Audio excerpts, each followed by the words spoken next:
تو نہ ہو، تم نے اور ہم نے لا الہ الا پڑھا ہے، او اس لا الہ الا اللہ پر اکٹھے ہو جائے۔ اور علی ان کو دعوت توحید دو۔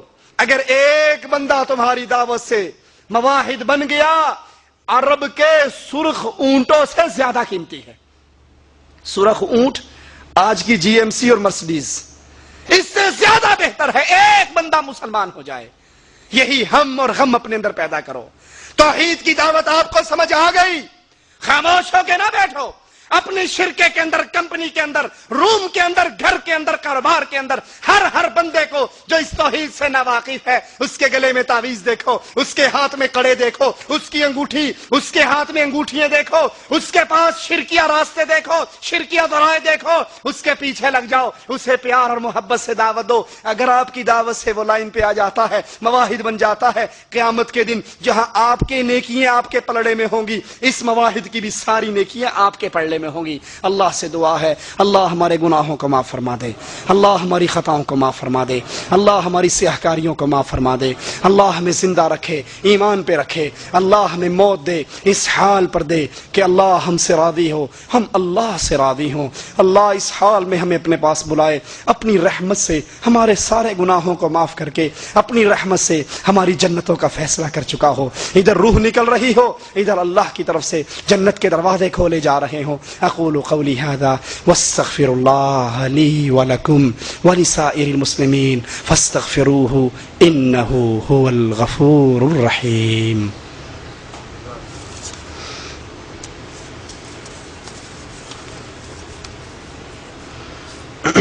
اسلام میں لونڈی کی کیا حیثیت ہے؟ کیا نکاح کے بغیر لونڈی سے ہم بستری کر سکتے ہیں یا نہیں؟ ہمارے ایک ساتھی نے کہا کہ بغیر نکاح کے لونڈی کے ساتھ ہم بستری زنا ہے۔ قرآن و سنت کی روشنی میں واضح کریں۔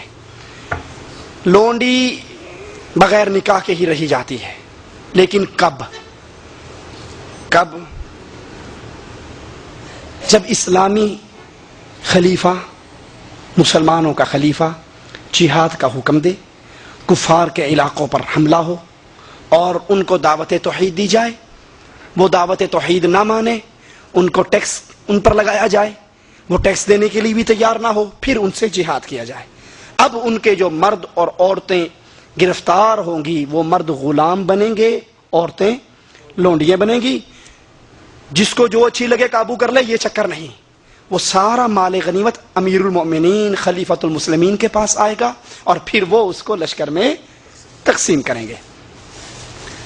آپ کو صرف لونڈی نظر آ رہی ہے، پیچھے کٹتی ہوئی گردنیں نظر نہیں آئی؟ یہ لونڈیاں میٹھا میٹھا ہپ ہپ کوڑا کوڑا تھو تھو والی بات نہیں، پہلے گردنیں کٹوانی پڑتی ہیں، پہلے میدان جہاد میں کفار کا مقابلہ کرنا پڑتا ہے، اس کے بعد جا کر یہ معاملہ ہے۔ نماز میں پاجامہ یا تہمت وغیرہ ٹخنے سے اوپر رکھنا ضروری ہے یا ہر وقت ٹخنے سے اوپر رکھنا ضروری ہے؟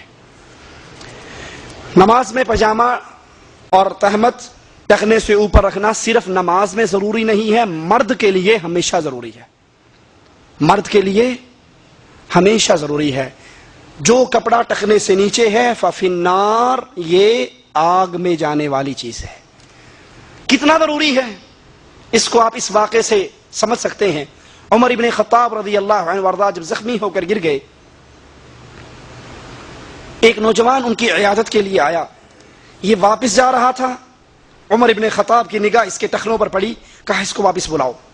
جب یہ آیا اسے کہا بھتیجے اپنے کپڑے کو بلند کر، یہ تیرے دل کو بھی پاک رکھے گا اور تیرے کپڑے کو بھی پاک رکھے گا۔ تو ہر وقت مرد کے اوپر لازم ہے اس کا ٹخنا ننگا رہے۔ الٹ حساب چل پڑا ہے، گرلز کالج کے باہر سے گزرتے ہوئے دیکھ لو، لڑکیوں کی شلواریں آدھی پنڈلیوں پر ہوگی اور لڑکوں کی زمین کے ساتھ لٹکتی ہوئی جا رہی ہوں گی۔ جو ان کے لیے حکم تھا وہ چھوکروں نے اپنا لیا، جو چھوکروں کے لیے تھا وہ لڑکیوں نے اپنا لیا۔ الٹی گنگا بہ رہی ہے۔ مرد کے لیے حکم ہے اس کا ٹخنا ننگا رہے اور لڑکی کے لیے حکم ہے، اللہ کے نبی نے فرمایا جو تکبر سے اپنی چادر لٹکاتا ہے اس کے لیے وعید بیان کی۔ تو ام سلمہ کہنے لگی اللہ کے نبی پھر عورتیں کیا کریں؟ فرمایا عورتیں ایک ہاتھ اپنا کپڑا اپنے پاؤں سے نیچے رکھیں۔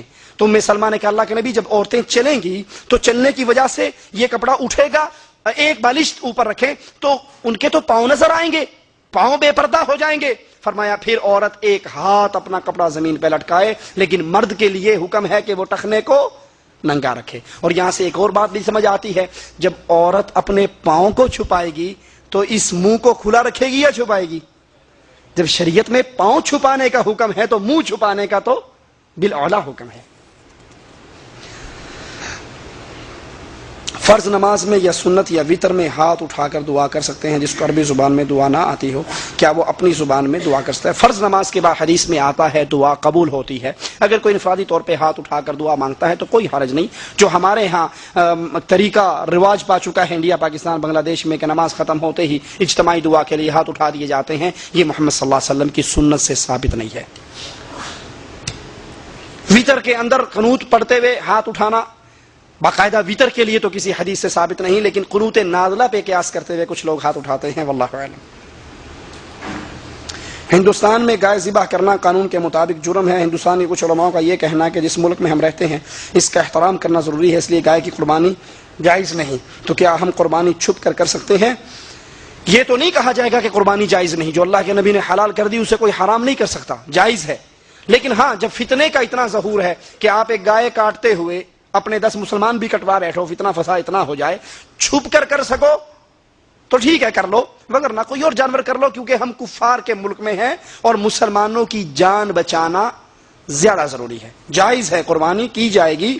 ہاں اگر اس قربانی کی وجہ سے اتنا فتنہ اور فساد ہوتا ہے کہ کفار مسلمانوں کی بستیوں کو جلا ڈالتے ہیں تو اپنے مسلمان بھائی، اور مسلمان کمزور ہیں تو اپنے مسلمانوں کی جان بچانے کے لیے آپ بکرا کر لو، بھیڑ کر لو، کوئی اور جانور کر لو، ٹھیک ہے۔ اور جب اللہ طاقت دے، جب اللہ حکومت دے تو پھر یہ جانور حلال ہے، جائز ہے، قربانی اس کی درست ہے، واللہ اعلم۔